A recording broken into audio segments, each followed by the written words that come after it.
오늘 말씀도 이스라엘 백성들을 향한 경고의 메시지입니다. 경고이기 때문에 첫 시작이 화 있을진저 이렇게 시작하죠.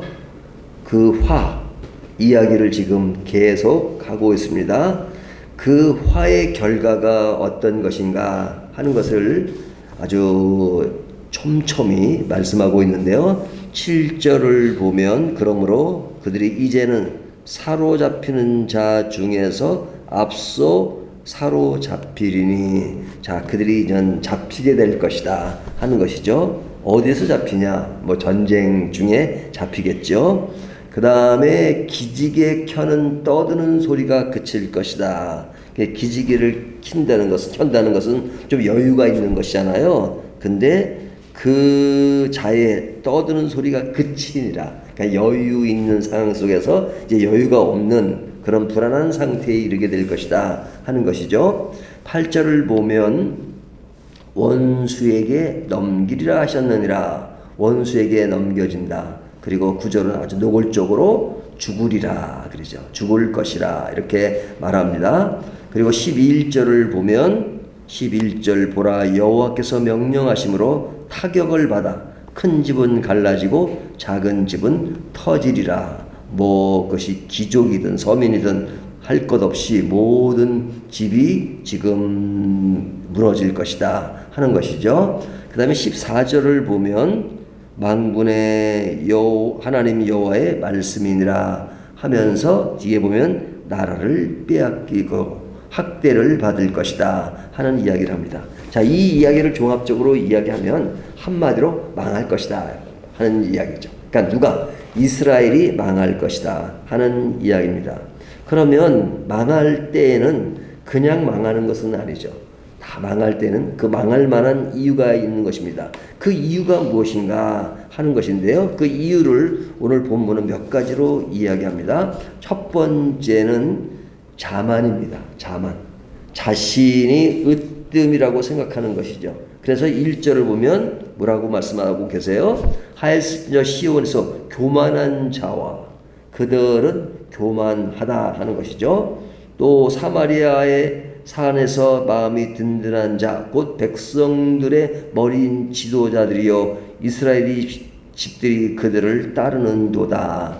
여기 보면 이들은 지금 교만한 상태인데 그 교만한 것이 누구로부터 출발하느냐? 그 당시의 지도자로부터 출발한다는 것이죠. 그리고 그들은 그 교만했고 또 2절을 보면 번성했다 이렇게 말하죠. 여기 보면 너희가 갈레로 건너가 보고 거기서 큰 하맛으로 가고 또 블레셋 사람의 가드로 내려가라. 너희가 이 나라들보다 나으냐? 그 영토가 너희 영토보다 넓으냐?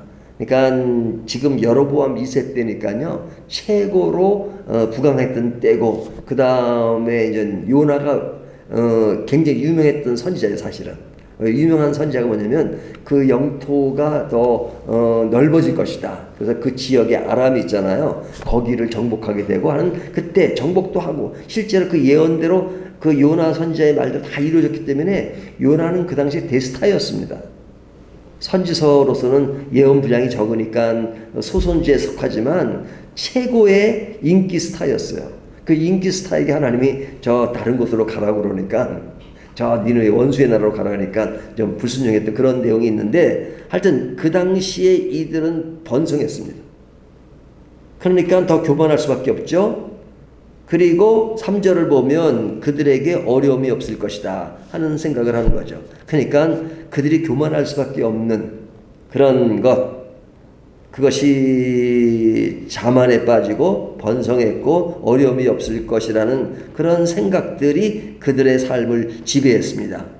그래서 그런 가운데서 그들의 향락은 극에 다다랐죠.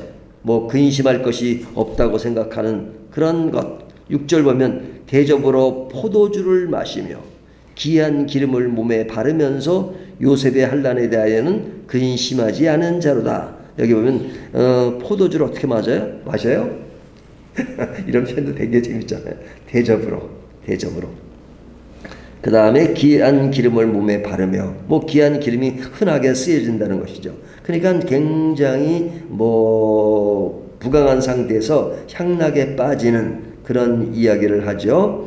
그 다음에 이제 그들에게 해당되는 것, 그것을 이제 매일 성경도 그것을 잘 기록을 해놨는데요. 그들이 행하는 그 일들에 대해서 누우며 기지개 켜며 먹고 지절거리며 제조하며 마시며 바르면서 하는 그런 그 동사들이 쭉 나오잖아요. 그러니까 그들이 그 당시의 모습이었단 말이죠. 그러니까 이러한 어떤 부강한 상태에서 그냥 교만하고 자만하고 향락에 빠지는 그런 모습이었는데, 이런 모습들은 누구로부터 출발하느냐? 주요 인물을 당시 지도자들이라고 말하고 있죠.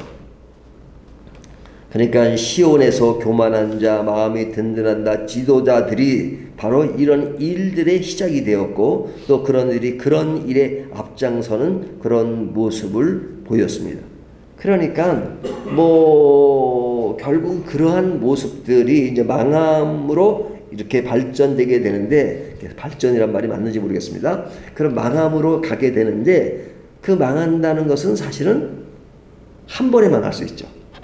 사람들이 이렇게 쌓기까지는 오래 걸려도 망하는 건 한순간에 망할 수 있잖아요. 우리가 지금까지 살아오면서 그런 것들을 얼마나 많이 보아왔습니까? 그러니까 이스라엘도 지금은 굉장히 튼튼하게 서 있고, 그래서 자기들이 진짜 최고로 생각하고, 이제 누가 우리를 건들겠느냐 하는 그 시대에 살고 있지만, 그들은 망할 것이다 하는 것을 지금 이야기하는 겁니다. 또 그런 일들이 있기 때문에 망할 수밖에 없다라는 것을 강조하죠. 그러면서 그들은 스스로를 강조합니다. 스스로를 강조할 때 우리의 능력은 굉장하다라고 생각하는 거죠. 13절을 보면, 13절, 허무한 것으로 기뻐하며 이르기를 우리는 우리의 힘으로 뿔들을 취하지 아니하였느냐 하는도다. 여기 보면 뭐가 강조돼요? 우리는 우리의 힘으로 뿔들을 취하지 아니하였느냐. 그러니까 이 뿔이라고 하는 것은 그 당시에는 이렇게 authority, 권위, 이런 것을 이야기하잖아요. 근데 그런 면에서 자기들은 모든 것을 누구에게 의존하지 않고 자신의 힘으로 다 했다는 것이죠.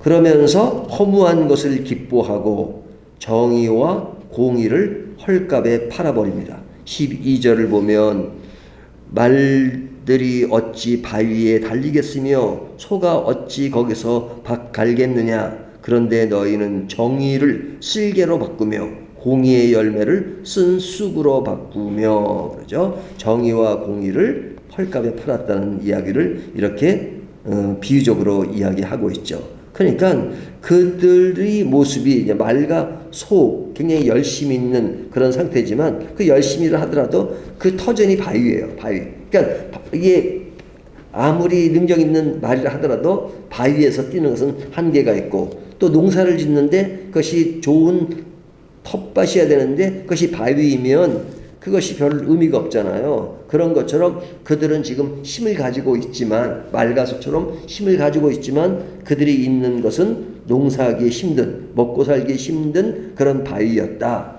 하는 것을 이야기하는 것이죠. 그러니까 그들의 그러한 현상들, 이것들이 그들을 망하게 하는 그런 모습이었다 하는 것을 이야기합니다. 한 가지를 더 이야기하면, 이러한 현상은 지금 계속 강조하고 있지만 지도자를 중심으로 이루어지고 있는데, 그 지도자를 중심으로 하면서 상대적으로 당시에 어렵고 힘든 사람들에게는 혜택을 주지 않고 자신들에게만 그런 혜택을 누리는 것, 그런 것이 굉장히 많이 나타나고 있죠. 12절에 보면 칭의와 공의를 쓸개인 독약과 쓴 쑥으로 바꾸었다, 이렇게 말하죠. 이들의 모습은 하나님을 믿는 형태가 아니죠.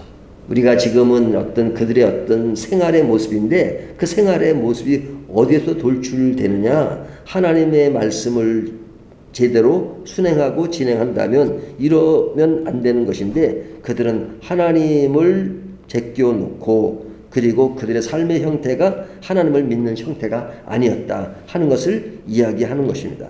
그러니까 말씀이 사라지고 진정한 예배가 사라지고 하나님과의 동행이 사라진 것이죠. 외형적으로는 그런 형태를 가지고 있지만 그들이 그런 모습을 가지고 있기 때문에 그들은 망할 수밖에 없었다 하는 것을 이야기합니다. 자, 이런 망할 수밖에 없는 상황 속에 이들이 사는 길은 뭐냐? 사실은 모든 사람들이 깨어 있어서 그리고 그것을 이렇게 다 바꿀 수 있는 상황이 되면 얼마나 좋겠습니까? 하지만 역사적으로나 시대적으로나 어느 시대를 막론하고 다수가 그 위기를 극복하는 곳에 나서는 경우보다는 소수의 사람들이 나설 때가 많죠. 특히 위기가 왔을 때. 그러니까 소돔과 고모라가 왜 망했습니까? 의인 10명이 없어 망했잖아요. 의인 10명이 없어 망했잖아요. 그 이야기를 바꿔서 얘기하면 의인 10명이 있으면 살 수 있다는 거죠. 그러니까 시대가 어려울수록 사실은 그 의인들이 약화되고 힘이 없어 보이고 악인이 득세하고 악인이 모든 것을 장악하는 것 같지만 사실은 의인 10명이면 살 수 있는 길이 있는 것이죠.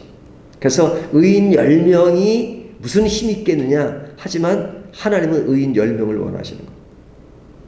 그렇다면 소수기 때문에 우리는 포기하고 그리고 가능성이 없는 불안전한 세상에서 우리는 가능성이 없는 곳에서 그 가능성이 없는 곳에서 살아간다. 단념하고 살기를 원치 않으시죠.